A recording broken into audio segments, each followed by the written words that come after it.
Hello everyone, welcome back to our new video.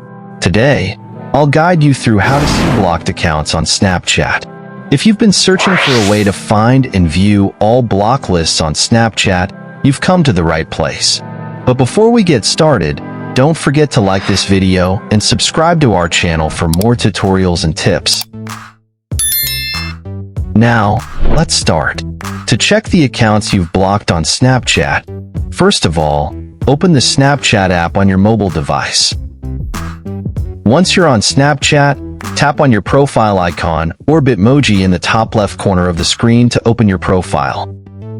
In the top right of your profile, you'll see a settings icon. Just tap on it.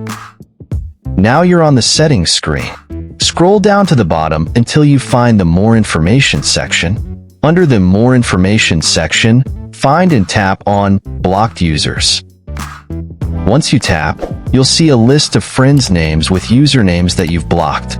From here, you can unblock someone at any time. By following these steps, you can view and manage the accounts you've blocked on Snapchat.